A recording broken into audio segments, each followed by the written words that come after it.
So hello' everyone, তুমি যদি এবাৰ ক্লাছ 9ৰ পৰা ক্লাছ 10লৈ উঠিছা তেনেহ'লে ভিডিঅ'টো তোমাৰ বাবে খুব ইম্পৰ্টেণ্ট হ'বলগীয়া আছে। চ' মই সুলেমান বোলা আজিৰ এই ভিডিঅ'ত আমি আলোচনা কৰিম যে ক্লাছ 9ৰ পৰা ক্লাছ 10লৈ উঠিলে কোনবিলাক পইণ্টছ ফ'ল' কৰিব লাগিব, যিবিলাক পইণ্টছ ফ'ল' কৰাৰ ফলত আমাৰ ক্লাছ 10ত অৰ্থাৎ মেট্ৰিকৰ বছৰত এটা ধুনীয়া ৰিজাল্ট কৰিব পাৰি।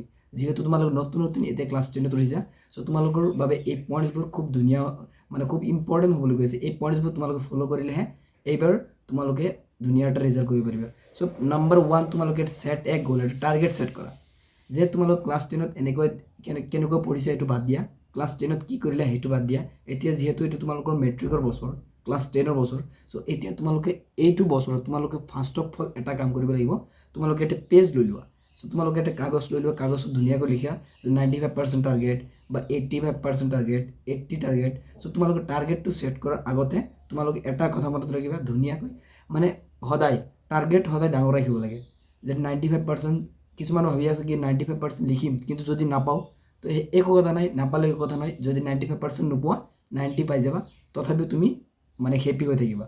সেইকাৰণে সদায় কৈ আছোঁ কি কথাটো কি, যে তুমি যেতিয়া টাৰ্গেটটো ছেট কৰিবা, টাৰ্গেটটো সদায় ডাঙৰ হ'ব লাগে। এনেকুৱা নহয় যে 60 বা 50, 60-50 সকলোৱে পায়। চ' তোমালোকে তোমাৰ টাৰ্গেটটো সদায় ডাঙৰ ৰাখিবা। চ' নাম্বাৰ 2, তোমালোকে চিলেবাছ, তোমালোকৰ যিটো চিলেবাছ আছে গোটেইখিনি ছাবজেক্ট, যেনে English, Assamese, science, general science, social science, তাৰপিছত তোমালোকে এছামিছ। চ' গোটেইখিনি তোমালোকে চিলেবাছটো ধুনীয়াকৈ গুগলৰ পৰা ওলাই তোমালোকে প্ৰিণ্ট কৰি ধুনীয়াকৈ চিলেবাছ মতে পঢ়িব লাগিব। এতিয়া আৰু আগৰ নিচিনা ক্লাছ 9ৰ দৰে পঢ়িলে নহ'ব। এইটো কিন্তু মেট্ৰিকৰ বছৰ, এই বছৰটো খুব ইম্পৰ্টেণ্ট তোমালোকৰ বছৰ। এতিয়া কিন্তু অলপ চিৰিয়াছ হৈ পঢ়িব লাগিব।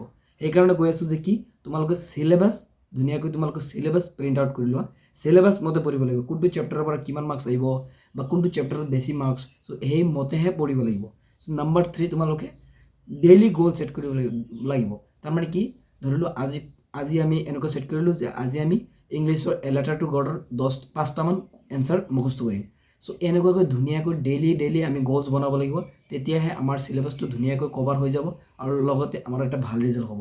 চ' সদায় তোমালোকে ডেইলি গ'ল ছেট কৰিব লাগিব। ধৰি লোৱা আজি ক'লা কি, আজি এইটো চেপ্টাৰ কমপ্লিট কৰিম, বা কালি এইটো চেপ্টাৰ কমপ্লিট কৰিম, বা কালি 10টা এনচাৰ মুখস্থ কৰিম, আজি 10টা এনচাৰ মুখস্থ কৰিম। এনেকুৱাকৈ সদায় তোমালোকে কি কৰিব লাগিব, সদায় ডেইলি গ'ল ছেট কৰিব লাগিব। চ' নাম্বাৰ 4, তোমালোকে কি কৰিব লাগিব, প্ৰিভিয়াছ ইয়াৰ কুৱেশ্যন এনালাইজ কৰিব লাগিব। বিগত যিবিলাক 2025, 24, 23, 22 এইবিলাকৰ কুৱেশ্যন পেপাৰবোৰ ওলাই তোমালোকে এইবিলাক এনালাইজ কৰিব লাগিব।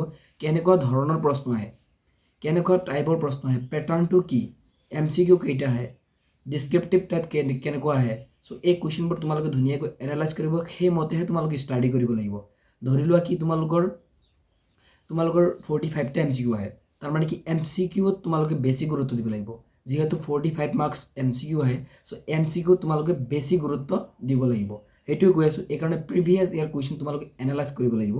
আৰু প্ৰিভিয়াছ ইয়াৰ কুৱেশ্যনৰ পৰা কিন্তু বহুত কুৱেশ্যন ৰিপিট হয়। তাৰপিছত নাম্বাৰ 5, তোমালোকে মেক অন নোটছ। এতিয়া আৰু আগৰ নিচিনা নহয়, ক্লাছ 8, 9ৰ নিচিনা নহয় যে বেলেগৰ পৰা নোটছ লৈ আহি পঢ়িম বা বজাৰৰ পৰা নোটছ কিনি লৈ আহি আমি ষ্টাডি কৰিম। এনেকুৱা নহয়। এতিয়া নিজে কুৱেশ্যন আনচাৰ লিখি নিজে নোটছ বনাব লাগিব, নিজে বহি কিনিব লাগিব, বহি কিনি নিজে কুৱেশ্যন আনচাৰ নিজে লিখিব লাগিব, নিজৰ হাতৰ আখৰেৰে লিখি সেইটোহে মুখস্থ কৰিব লাগিব। এতিয়া আৰু বেলেগৰ পৰা নোটছ লৈ আহি পঢ়াৰ সময় গ'ল।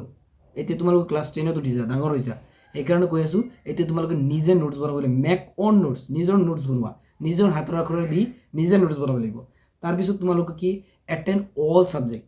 এতিয়া এনেকুৱা নহয় যে মোৰ ফেভৰেট ছাবজেক্ট ইংলিছ, এইকাৰণে মই অকল ইংলিছ পঢ়িম। মোৰ ফেভৰেট ছাবজেক্ট এছামিছ, মই এছামিছ পঢ়িম। এনেকুৱা নহয়, গোটেইখিনি ছাবজেক্ট। কাৰণ তোমালোকৰ অল অভাৰ পাৰ্চেণ্ট যিটো গণনা কৰা হয়, পাৰ্চেণ্ট যিটো টোটেল মাৰ্কছটো তোমালোকৰ মাৰ্কশ্বিটত থাকে, এটা ছাবজেক্টৰ মাৰ্কাৰে কেতিয়াও তোমালোকৰ পাৰ্চেণ্ট গঠিত নহয়। সেইকাৰণে তোমালোকে গোটেইখিনি ছাবজেক্টত সমানেই গুৰুত্ব দিব লাগিব। ধৰি লোৱা এছামিছ আধা ঘণ্টা পঢ়িলে, চ' ইংলিছো আধা ঘণ্টা পঢ়িব লাগিব, ছ'চিয়েল ছায়েন্সো আধা ঘণ্টা পঢ়িব লাগিব। যিটো ছাবজেক্ট তোমাৰ বৰিং লাগে, সেইটো ছাবজেক্টত তোমালোকে গুৰুত্ব যদি নিদিয়া, তেতিয়াহ'লে কিন্তু তোমালোকৰ যিটো ফাইনেলত আকৌ তোমালোকৰ মাৰ্কছ কমি যাব আৰু অল অভাৰ পাৰ্চেণ্টটো ডাউন হৈ যাব। সেইকাৰণে গোটেইখিনি ছাবজেক্ট, তোমালোকৰ যিমানখিনি ছাবজেক্ট আছে গোটেইখিনিতো সমানেই গুৰুত্ব দিব লাগিব। অকল ফেভৰেট বুলি যে এইটো নহয়, গোটেইখিনিয়ে ফেভৰেট হ'ব লাগিব। তেতিয়াহে তোমালোকে ভাল ৰিজাল্ট, এটা ভাল পাৰ্চেণ্ট পাবা তোমালোকে। তাৰপিছত ৰেগুলাৰ ৰিভিজন। এতিয়া কি, ধৰি লোৱা আজি তোমালোকে এটা চেপ্টাৰ কমপ্লিট কৰিলে, ধৰি লোৱা 10টামান কুৱেশ্যন এনচাৰ মুখস্থ কৰিলে তেতিয়াহ'লে আকৌ তোমালোকে সেইটো আকৌ ৰিভিজন কৰিব লাগিব, মানে আকৌ সেই এনচাৰবোৰ পঢ়িব লাগিব, তেতিয়াহে তোমালোকৰ মাইণ্ডত সেই এনচাৰবোৰ বহি যাব। সেইকাৰণে কৈ আছোঁ যাতে কি মানে ৰেগুলাৰ ৰিভিজন কৰিব লাগিব, ৰিভাইজ এণ্ড ৰিভাইজ, তাৰমানে বাৰে বাৰে পঢ়িব লাগিব এটা বস্তু, তেতিয়াহে তোমালোকৰ মুখস্থ হ'ব। চ' আৰু এবাউট ডিষ্ট্ৰেকশ্যন, যিহেতু এইটো মেট্ৰিকৰ বছৰ খুব ইম্পৰ্টেণ্ট হ'বলৈ গৈ আছে, এতিয়া আকৌ আগৰ নিচিনা পঢ়িলে নহ'ব, মই বাৰে বাৰে কৈ আছোঁ, এতিয়া তোমালোকৰ মোবাইল ডিষ্ট্ৰেকশ্যন যিবিলাক games, free fire, PUBG, BGM এইবিলাক বাদ দিব লাগিব।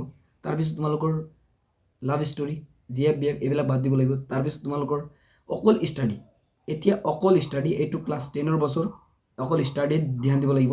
এইবিলাক যি ইনষ্টাগ্ৰাম, ফ্ৰী ফায়াৰ এইবিলাক বাদ দিব লাগিব, কাৰণ এইটো খুব ইম্পৰ্টেণ্ট বছৰ হ'বলৈ গৈ আছে। এই বছৰটো তোমালোকৰ খুব ইম্পৰ্টেণ্ট বছৰ হ'বলৈ গৈ আছে। চ' এইখিনিয়ে কৈছোঁ মই এইটো ভিডিঅ'ত। তোমালোকে এইবিলাক পইণ্টছ ফ'ল' কৰিবা, তেতিয়াহে তোমালোকৰ ধুনীয়াকৈ এটা ৰিজাল্ট হ'ব। চ' চেনেলত নতুন আহিলে চেনেলটো ছাবস্ক্ৰাইব কৰি দিবা। মই তোমালোকৰ একদম ফাৰ্ষ্টৰ পৰা একদম তোমালোকৰ মানে ৰিজাল্ট অহালৈকে তোমালোকৰ এই চেনেলত মই এক্টিভ থাকিম।